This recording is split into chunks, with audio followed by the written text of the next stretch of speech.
A little over a year ago, I started building a land speed racing car with the lofty goal of running it at Speed Week in 2022. I didn't make it, but it didn't matter because the event got rained out anyway. This gave me an entire year to procrastinate on the last few things that needed to be done before Speed Week 2023, and procrastinate I did. But I did get all the important things done and a few unimportant things just in time to take it to a lake.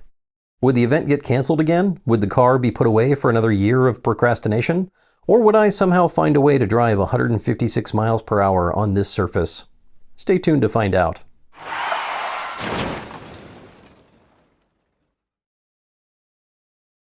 About a month ago, I took the car to its first race at the El Mirage Dry Lake Bed in Southern California. It went pretty well, but there were a few problems.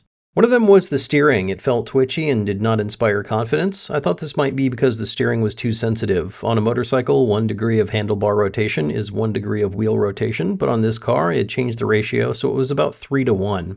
I decided to further decrease that ratio in an effort to make steering more stable. Since I can't move these settings out anymore, I drilled new holes on the handlebar side and moved those in. While doing this, it occurred to me that I hadn't checked the alignment in a while. I kind of half-assed it last time. I used the string method, which is not perfect. So I set up the scanner and took a couple of different scans. I did 2 so I could check that they both said the same thing, since I'm not exactly sure how accurate this scanner is for something like this. They did both say the same thing, about 0.8 of a degree of toe out. This is bad. On a rear-wheel drive car like this, you want toe in, but only a tiny bit. Ideally, you'd have 0 at speed, but the force on the tires pushes them out and back a little bit as the car is moving. I clamped a couple of straight edges to the outside of the wheel, squished them down onto the wheel rim, and then verified that these gave me the same 0.8 of a degree toe out. Then I adjusted until I had a tiny bit of toe in, and then I rescanned the whole thing to check it again. Much better. I definitely should have done this before I went to El Mirage, but that was a shakedown run, and that's what shakedown runs are for. It's actually possible that the steering will be fine with the alignment change alone. I might not need to adjust the ratio, but I finished doing it anyway because it's easy to change back. The other steering change was to move the handlebars away from me about 1 inch. The packaging was a little tight and the helmet restraint pushed my body forward too much. So I chopped 1.5 inches out of the tube and re-welded it and then moved the latch tabs forward. Unfortunately, this twisted the handlebar mount, so we got the micrometer out and carefully finessed it back into shape. The other big change was a new battery. Last time I had just used a motorcycle battery with no alternator hooked up, and it cut out on me during the last run because my voltage was too low. I didn't have the alternator hooked up because I kept getting a dead battery. After some inspection, I realized this wasn't because the alternator was slowly draining the battery, but just because there is some small drain when you leave the main switch on, even when you turn everything else off. So I'll have to figure out what that is at some point, but for now I hooked the alternator back up. And I also extended the front frame a bit to fit a full car lead-acid battery up front. We also added some aerodynamics. We put a dome on the front of the car to help the airflow around the front instead of just letting it hit a wall. Some of you saw this on Instagram and asked if I just used the bottom of a Weber grill, and no, I did not use the bottom of a Weber grill. This is a sensitive aerodynamic device. I used the bottom of a generic grill. It's way cheaper. Also, why do you think they call the front of a car a grill? It's because it's supposed to be a grill. We carefully cut one side off using the most accurate tool, the Sawzall. We welded on a couple of supports and bolted it to the car. The trailer also got some small modifications, including a good spot to store the ramp.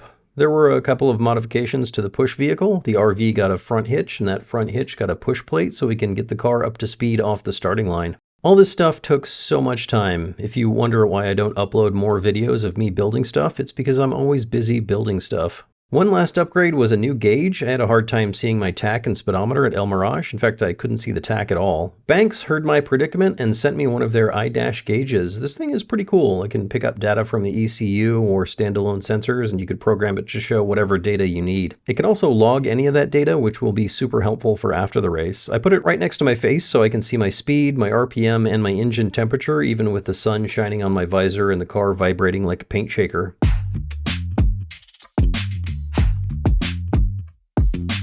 With everything done, we loaded up the car, piled on a spare folding bike, and made the long drive through Southern California and Nevada to the edge of Utah. Road trip montage, road trip montage, road trip montage. 700 miles later, we crested a hill and saw the salt flats hiding just in the distance, but we did not go to the salt flats, for they were not open yet. Typically, Speed Week starts on Thursday, with racing beginning on Saturday morning. Unfortunately, the week leading up to the event saw rain, which delayed the opening of the salt. The plan was to open the pits on Monday and start racing on Tuesday, which was convenient for me because I had planned on arriving Sunday anyway.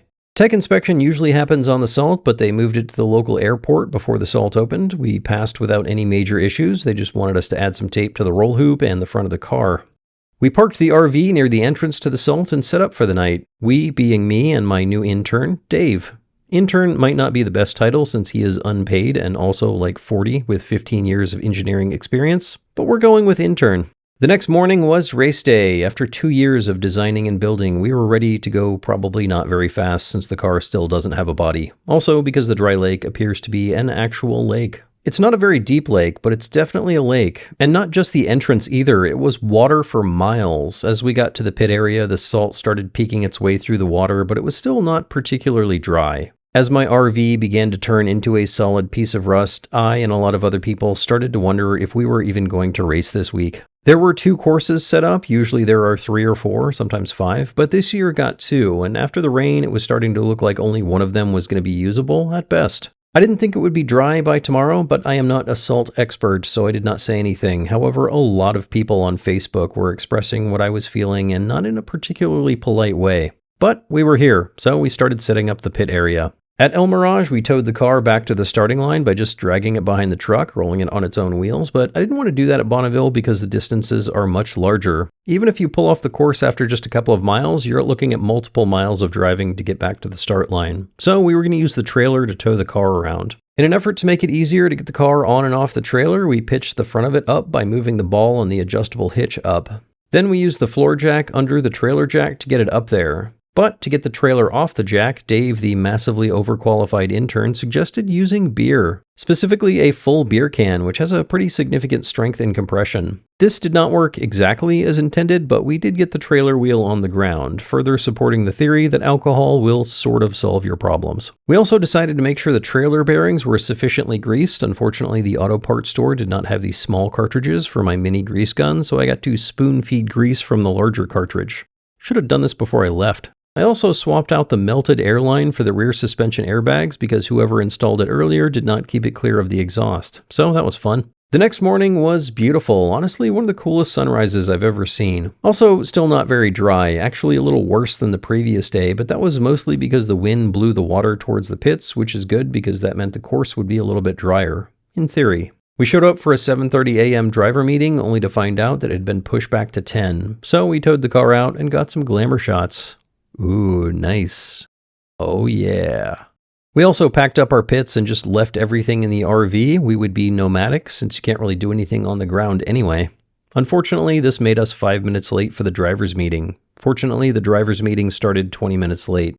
We got the lowdown. All racing would be done on course number 2, and we would be starting on what was originally the 2-mile mark. After the meeting and a quick rookie orientation, we got in line and it was time to go racing. I got all dressed up in the hottest possible black fire suit. I got buckled into the car, we lined up and got the push truck behind it, and just as the starter was about to let us go, he noticed that my parachute had been deployed. I must have kicked the pedal when I got in the car, so I got out and shoved the pilot chute back in while a couple of other vehicles took off down the course. Minor setback. Good thing the starter saw it. That could have been a slow land speed run. With that fixed and everything back in good shape, it was time to go racing. For real this time. We got the go-ahead, and with the help of the push truck, I took off down the course, slightly spraying salt everywhere. The run was pretty good, though kind of chaotic. The first bit of the run was super bumpy, and I had a hard time seeing anything with clarity. This was partly because my visor was fogged up from my breathing, and as I got going, salt started building up on my visor, and I had to move my head around to see the speedometer. This got me a little close to the left side of the course, but I could see I was going around 130 miles per hour, so I held it steady until the 2-mile mark, and did a textbook parachute release right through the timing lights. My average speed between mile 1 and 2 was 132 miles per hour. You have to make your first run below 150, so I was right where I needed to be. Although it was kind of sketchy. On a good year, the surface would be hard, almost like concrete, but this was not a good year. The salt was soft, it almost felt like driving on snow or sand, the car was floating around, and I had a hard time keeping it straight. You can see in the video how I float all over the course and how the front end bounces around compared to the static background. The guy who heads up the tech committee followed me down the salt to make sure everything was good. He noted that I drifted to the left a bit, but said it was an otherwise good run.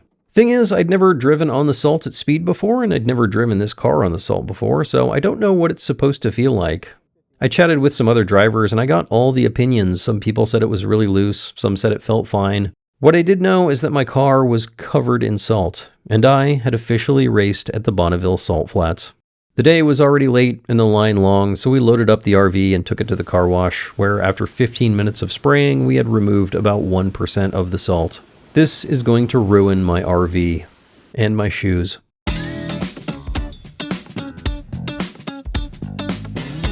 The following morning, the entrance to the salt was still a lake, but after a short drive, it had become an archipelago. Small patches here and there, a little bit drier than the previous day, but still not particularly dry.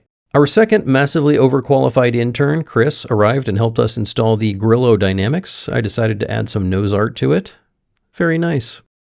By the way, some of you commented on Instagram that you wanted to buy this sticker. Well, you can't, but you can get one by joining the Patreon.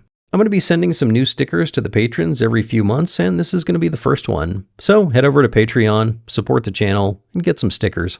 Speaking of stickers, the bike we had strapped to the trailer had rubbed against the car and obliterated the 2 on our number, so we cut up some letters we had and repaired the 2 with some L's and some I's.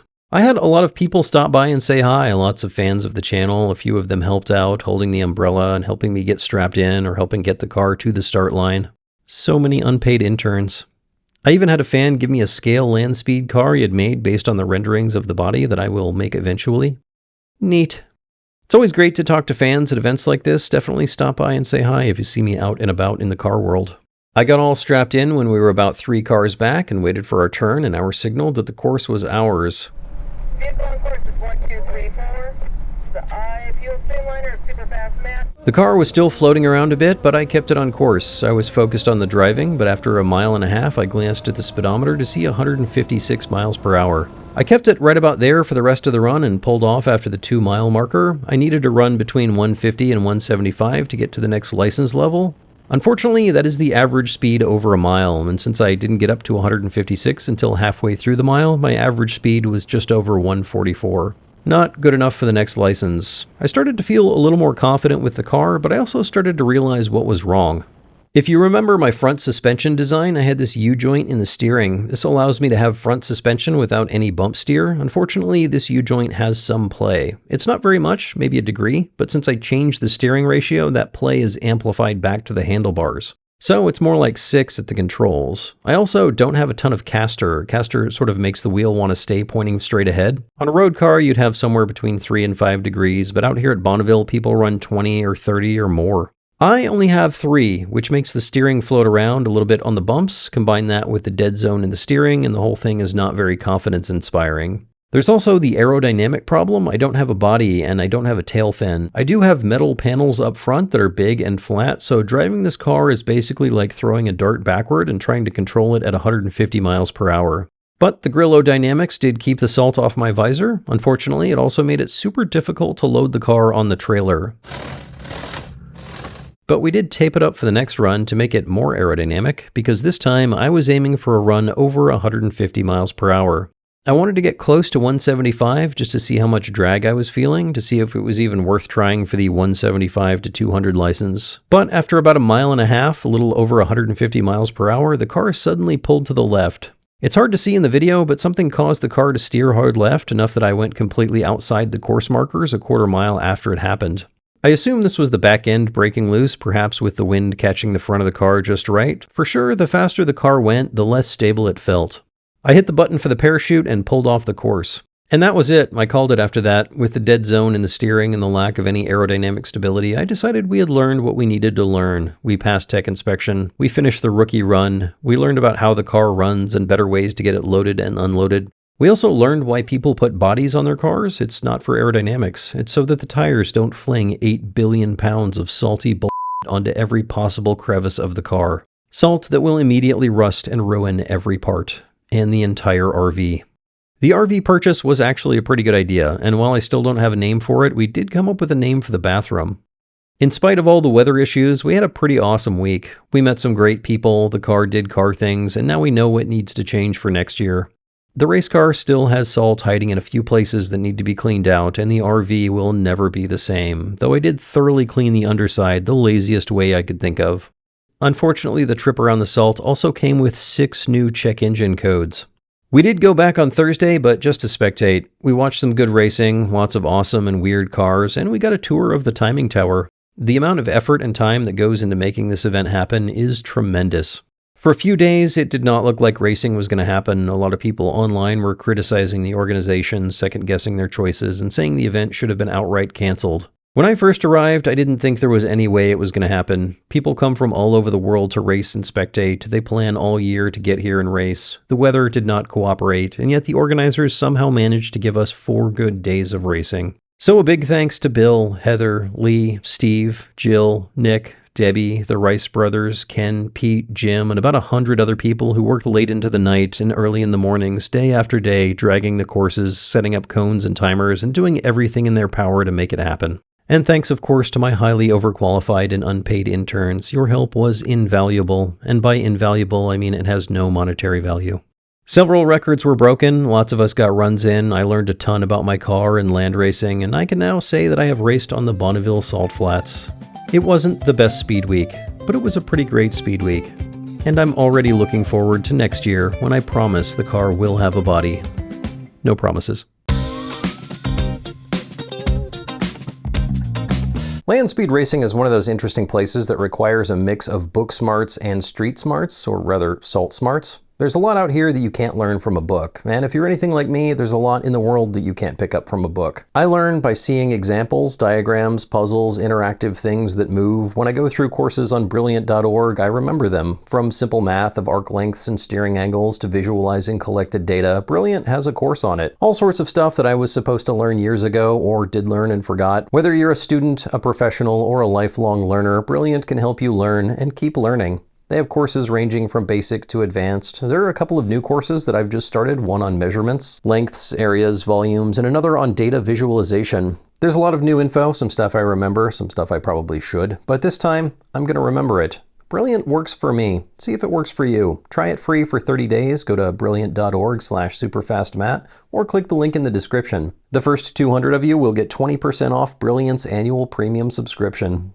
It used to be that you had to impress people to get people to watch your show. Now you just have to impress the algorithm. So do me a favor, hit that subscribe button. All hail the algorithm.